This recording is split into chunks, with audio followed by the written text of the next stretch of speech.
नमस्कार। जनमानस विवेचना के YouTube चैनल पर आपका स्वागत है। मैं हूं अमलेंदु भूषण खां। झारखंड हो या दिल्ली या पश्चिम बंगाल, ईडी की छापेमारी को लेकर के काफ़ी राजनीति तेज हो गई है।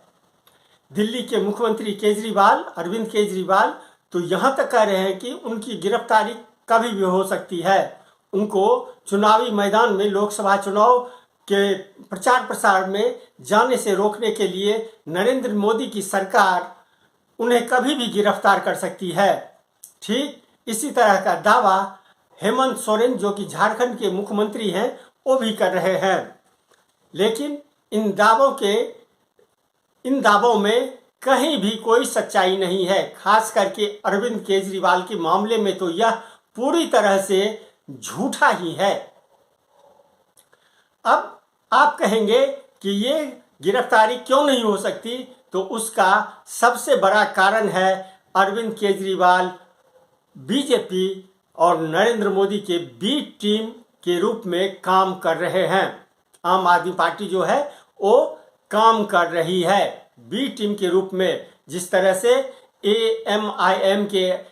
एएमआईएम है और उनके नेता हैं, अध्यक्ष हैं, सर्वे सर्वा हैं असदुद्दीन ओवैसी, वो कांग्रेस का वोट काटने के लिए सिर्फ अपने उम्मीदवार उतारते हैं। जहां उनका कोई वजूद न था वहां भी उन्होंने अपने उम्मीदवार उतारे और कांग्रेस पार्टी को ले डूबे।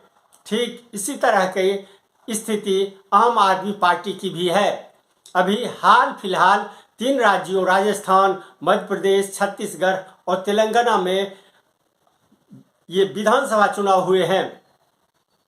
लेकिन 3 राज्य राजस्थान, मध्य प्रदेश और छत्तीसगढ़ में आम आदमी पार्टी को कितनी वोट मिली, इसका तो आप इस बात से अंदाजा लगा सकते हैं कि छत्तीसगढ़ में 54 सीटों पर आम आदमी पार्टी ने चुनाव लड़ा, मध्य प्रदेश में 66 सीटों पर और राजस्थान में 85 सीटों पर।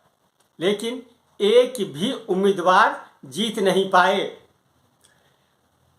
आम आदमी पार्टी की स्थिति का अंदाजा इससे भी लगाया जा सकता है कि आम आदमी पार्टी को केवल मध्य प्रदेश में 0.53% वोट मिला, जो कि नोटा से भी कम है। नोटा तो आप जानते हैं, जो वोट हमको किसी को नहीं देना है, किसी को कोई पसंद नहीं है उसी को वोट, इसीलिए वो बटन दबाया जाता है, नोटा। तो अब आप अंदाजा लगा सकते हैं जो आम आदमी पार्टी वहां पे क्या कर रही थी। छत्तीसगढ़ में आम आदमी पार्टी को 0.59% वोट मिले। ये भी कुल वोटों का जो है वो बहुत ही मामूली वोट है। ठीक राजस्थान में भी नोटा से भी कम वोट आम आदमी पार्टी को मिले। तो इस स्थिति में आप अंदाजा लगा सकते हैं जो आम आदमी पार्टी की इन राज्यों में क्या स्थिति थी। आपको जान करके हैरानी हो जाएगी कि कांकेर विधानसभा सीट जो है वहां आम आदमी पार्टी के कारण कांग्रेस उम्मीदवार मात्र 16 वोटों से हार गई। वो हार गए और कांग्रेस पार्टी के उम्मीदवार मात्र 16 वोटों से हारे और बीजेपी उम्मीदवार मात्र 16 वोटों से जीते। और जो बीजेपी के उम्मीदवार थे आसाराम नेतराम, वो पहली बार विधानसभा चुनावी मैदान में उतरे थे। छत्तीसगढ़ के उप मुख्यमंत्री रहे केपी सिंहदेव अंबिकापुर सीट से मात्र 94 वोट से हार गए। अगर आम आदमी पार्टी उम्मीदवार वहां पे नहीं अपनी उतारती तो फिर कांग्रेस पार्टी का जीतना ये मुमकिन था। 53 उम्मीदवारों में से जो छत्तीसगढ़ में 55 उम्मीदवार थे, उनमें से 9 को नोटा से भी कम वोट मिले। इन सीटों में चित्रकूट, जगदलपुर, बस्तर, केसकाल, साजा, आरंग, रामानुजगंज, लुंड्रा और कुनकुरी सीट शामिल हैं। इन 3 राज्यों में से किसी भी एक सीट पर भी बीजेपी ये आम आदमी पार्टी जीत नहीं सकी और नोटा से भी कम वोट इनको मिले। छत्तीसगढ़ में आम आदमी पार्टी के सिर्फ जो भी उम्मीदवार थे उनमें से 5 को 5,000 से ज़्यादा वोट मिले, यानी 55 उम्मीदवारों में से सिर्फ 5 उम्मीदवारों को 5,000 से ज़्यादा वोट मिले। और ये 5,000 से जो ज़्यादा वोट मिले वो कहाँ उम्मीदवार थे उनके, तो अनुप्रतापपुर, अंतागढ़, दंतेवाड़ा, कवाड़धा और बिल्हा विधानसभा क्षेत्र जो है यहाँ पे आम आदमी पार्टी उम्मीदवार को 5,000 से ज़्यादा वोट मिले।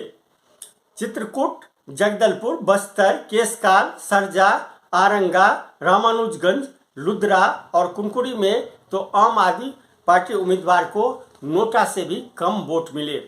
इससे आप अंदाज़ा लगा सकते हैं कि आम आदमी पार्टी क्या कर रही है, कांग्रेस को हराने के लिए किन किन हथकंडों का उपयोग कर रही है। आम आदमी पार्टी हालांकि इंडिया गठबंधन का एक हिस्सा है, लेकिन विधानसभा चुनाव में आम आदमी पार्टी ने कोई समझौता नहीं किया कांग्रेस से, और न कांग्रेस इनसे कोई समझौता किया, क्योंकि कांग्रेस को पूरी तरह से विश्वास था कि राजस्थान और छत्तीसगढ़ में वो फिर से सत्ता में वापसी करेगी। अब आपको मैं दिल्ली की स्थिति बताता हूं। बीजेपी लोकसभा चुनाव में, खास करके लोकसभा चुनाव में बीजेपी और कांग्रेस के बीच में सीधी टक्कर होती है और जीत हार का जो फासला है वो बहुत ही कम होता है। तीसरे नंबर पर आम आदमी पार्टी आती है। अगर कांग्रेस को हराना हो तो आम आदमी पार्टी उम्मीदवार को उतार दो, कांग्रेस हार जाएगी, क्योंकि कांग्रेस का वोट जो भी है वो आम आदमी पार्टी के उम्मीदवार को चला जाता है। और ये वोट जो है जिसके कारण कांग्रेस हारती है वो उसका सिर्फ न सिर्फ कारण आम आदमी पार्टी होती है। इसलिए इस बात में कोई दम नहीं है कि अरविंद केजरीवाल की गिरफ्तारी कभी भी हो सकती है। आज के लिए बस इतना ही, हमें दीजिए आज्ञा। नमस्कार। आप मेरे चैनल को जरूर लाइक करें और सब्सक्राइब करें। आपका बहुत बहुत धन्यवाद।